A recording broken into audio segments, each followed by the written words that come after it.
Pemirsa, saat ini saya bersama Dr. Marina Indriasari, pendiri dari Yayasan Rumah Sahabat Klinik Dr. Marina. Mari kita ngobrol-ngobrol bersama Dr. Marina. Selamat pagi, Ibu. Pagi. Saya panggilnya dokter aja ya. Okay. Nah, Dok, ini sekarang ada acara apa sih di sini? Hari ini kita menyelenggarakan pentas seni untuk anak-anak berkebutuhan khusus, yang mana mereka selama ini menjalani terapi di klinik kita. Hanya pasien atau mungkin Jadi pesertanya ini utama yaitu pasien-pasien kita yang dari nol, mereka tidak mempunyai kemampuan secara motorik ataupun secara kognitif.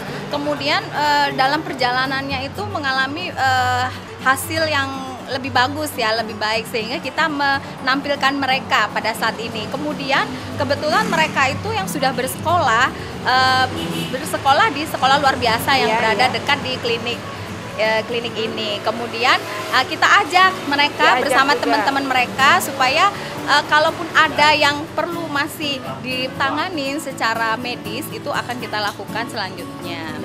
Ini ada berapa peserta Bu yang ikut di sini? 25 peserta. Iya. Nah, ini akan menampilkan apa aja nih, Bu?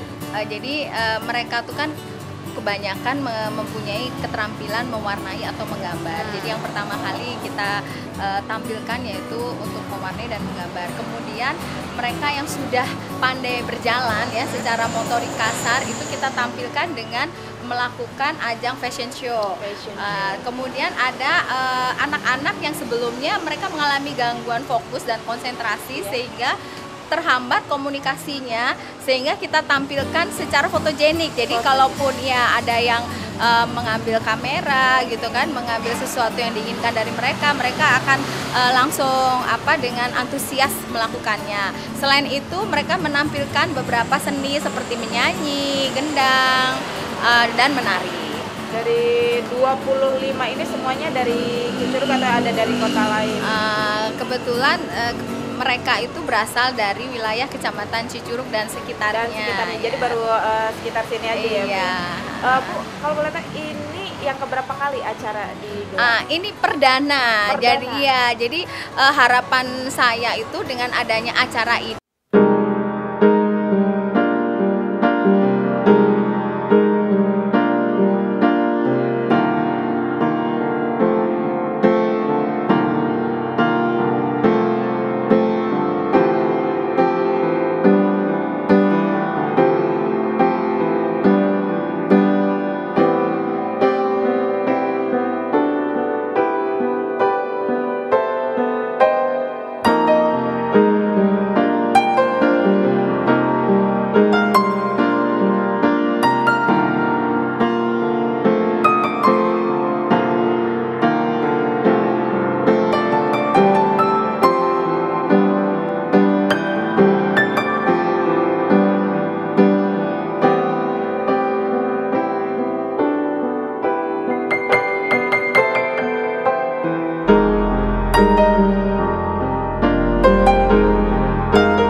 medik nanti masyarakat itu kan awam, jadi mereka ragu-ragu untuk datang ke klinik saya, sehingga saya membentuknya menjadi klinik terapi supaya lebih dikenal oleh masyarakat. Itu pada tahun 2010 pada saat saya selesai lulus spesialis rehabilitasi medik. Terapi untuk tumbuh kembang itu pada dasarnya merupakan terapi bermain ya. Jadi mereka tuh datang itu untuk bermain. Jadi kita tidak pernah ini pergi ke dokter gitu, dilakukan pengobatan atau disuntik. Biasanya kan suka orang tua tuh nakutin, tapi datang ke sini tuh untuk bermain. Jadi anak-anak tuh mereka bereksplor ya. Mereka bermain bola, kita sediakan bola, mereka bermain guling-gulingan, mereka bermain musik-musikan, ini ya pukul-pukulan, mereka bisa berguling-guling ya, mereka bisa melompat dengan sesukanya mereka. Ada impian saya untuk mendirikan sekolah inklusi, karena selama ini anak-anak yang berkebutuhan khusus itu dia mau sekolah di sekolah umum tidak diterima, dia di sekolah luar biasa juga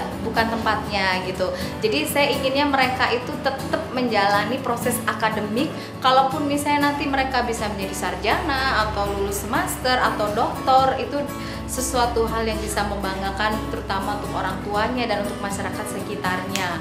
Jadi saya harapkan mereka dapat menjalani proses akademik dan dapat diterima oleh semua lapisan masyarakat. Itu harapan saya.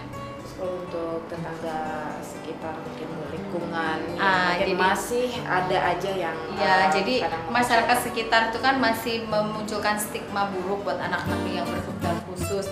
Itu diharapkan mereka dapat diterima secara interaksi sosial bersama masyarakat di lingkungan sekitarnya dan dianggap seperti anak yang lainnya. Nah pemirsa, itu tadi wawancara saya bersama Dr. Marina Indriasari SPKFR, spesialis rehabilitasi medik khusus tumbuh kembang anak. Dokter, terima kasih waktunya. Terima kasih juga. Dari Cicurug, Sukabumi, Cea Nisa melaporkan untuk Dinamika.